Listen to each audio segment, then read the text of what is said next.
दोस्तों मारी गज्जुनी मोज चेनल में आपનું સ્વાગત છે। આજના વિડિયોમાં આપણે વાત કરવા જઈ રહ્યા છીએ કે ઠાકોર ફેમિલીના ઘરે ખેતરમાં આજે એવું તો શું આવ્યું કે તેમના મમ્મી અને શિલ્પા ભાભી આજે દોડ્યા। જુઓ અચાનક દોડધામ મચી ગઈ અને દોસ્તો ઘરે આ બચ્ચા પાટીને રમતા રમતા શું થયું, શિલ્પા ભાભી આ કોની એક્શન કરી રહ્યા છે।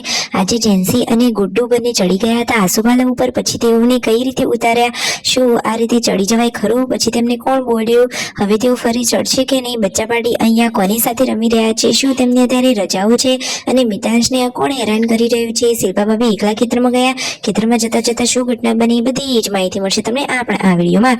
મારી ચેનલ પર નવા હોય તો ચેનલને ફટાફટ લાઈક શેર અને સબસ્ક્રાઇબ કરી દો।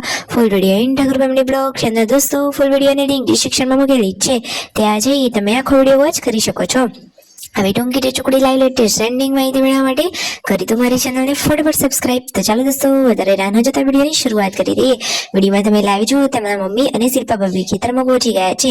ખેતરમાં જતી વખતે ભૂંડનું આખું ટોળું આવી ગયું હતું, એમને જોઈને તો ગભરાઈ જ ગયા હતા। તો શિલ્પા ભાભી કહે કે મારે તો જીવ અદ્દર થઈ ગયું હતું, પરંતુ તેમના મમ્મી તો જરાય ડરતા નથી, એમને તો પછી અવાજ કાઢી અને ભૂંડોને ભગાયા અને અહીંયા ઘરે જેન્સુ અને ગુડ્ડુ બંને આસોપાલવના ઝાડ ઉપર ચડી ગયા હતા। બચ્ચા પાટીને આ રીતે ચડાય અને આસોપાલવનું ઝાડ તો બટકણ હોય, ગમે ત્યારે તૂટી જાય તો નીચે પડી જવાય, એટલા માટે રાકેશભાઈ તેમને બોલી રહ્યા છે કે હવે ક્યારે આવી રીતે ઝાડ ઉપર ચડવાનું જ નહીં।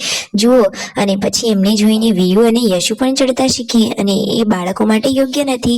ફાઇનલી ખેતરમાં હવે ચારની પોટલી કરી લીધી છે અને ચાર લઈને હવે પોટલી ઉપાડી શિલ્પા ભાભી આવી રહ્યા છે ઘરે। જુઓ કેટલો દૂર રસ્તો હતો, આ ખેતર તો બહુ જ દૂર હતું, પરંતુ હવે ચાર તો લાવવી પડે ને, એટલા માટે શિલ્પા ભાભીને તેમના સાસુ ચાર લેવા માટે ગયા હતા।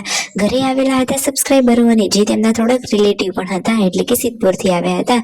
ઘણા બધા સબસ્ક્રાઈબર લોકો આવેલા હતા, તેમના માટે ઠંડા પીણું કર્યું, બધા લોકો અહીંયા સાથે બેઠા હતા। બપોરનું જમવાનું રેડી હતું, મસ્ત મજાનું શાક રોટલી અને સાથે આ મસ્ત મજાનું લીંબુ અને ઠંડી ઠંડી છાશ, બધા લોકોએ સાથે મળી જમી લીધું અને સાંજના ટાઈમે તેમના મમ્મી બનાવી રહ્યા છે ચા। હવે તો ખાંડના ભાવ વધી ગયા છે, તો તેમના ઘરે પણ બની રહી છે ગોળની ચા।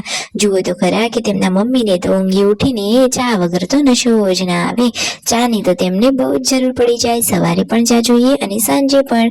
અહીંયા શિલ્પા ભાભી ખબર નહીં કોને એક્શન કરી રહ્યા છે, કોના વાદ લઈ રહ્યા છે। સાંજના જમવાની તૈયારીઓ થઈ રહી છે, ગવાનું શાક કટ થઈ રહ્યું છે, બચ્ચા પાટી રમી રહ્યા છે, કલર રમી રહ્યા છે। યશુ કહે છે પપ્પા મને નથી રમાડતા આ લોકો, ગુડ્ડુ કહે છે અમે તો એને રમાડીએ છીએ। અરે બચ્ચા પાર્ટીમાં તો એવું બધું રહેવાનું। ફાઇનલી હવે પાર્વતી ભાભીએ શાક પણ બનાવી દીધું છે। શેનું શાક છે જુઓ તમે વિડીયોમાં લાઈવ, મસ્ત મજાનું ગવાનું શાક બનાવીને અહીંયા ચૂલા ઉપર મસ્ત મજાની દેશી સ્ટાઇલથી માટીની તવીમાં રોટલીઓ શેકાઈ રહી છે અને સંજીભાઈને લોકોને તો હતો ઉપવાસ। તો અહીંયા જુઓ ઉષા ભાભી પણ કામ પતાવી અને બેસવા માટે આવી ગયા છે, બધા લોકો સાથે બેસી ગયા છે અને આ રોટલી ભરેલી સાપડી લઈ અને રાકેશભાઈ હવે ઘરમાં બધાને જમવા માટે આપવા જઈ રહ્યા છે।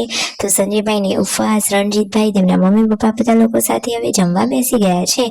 તો જુઓ પરિવારની સાથે જમવાની વાતચીતો કરવાની મજા જ કંઈક અલગ હોય ને। આ વખતે રક્ષાબંધન ઉપર આ બંને ભાઈઓ શું ગિફ્ટ આપવાના છે એના વિશે તેઓ ડિસ્કસ કરી રહ્યા છે અને ફાઇનલી પૂનમ ભાભીને લોકો વાસણ માંજી રહ્યા છે ને કહે છે કે આખા મહોલ્લામાં સૌથી પહેલા રસોઈ બનાવવાનું સ્ટાર્ટ કરીએ, છતાં પણ સૌથી છેલ્લે જ વાસણ માંજીએ છીએ। આજ છે પરિવારની સાથે રહેવાનું સુખ, કરી દો સબસ્ક્રાઇબ।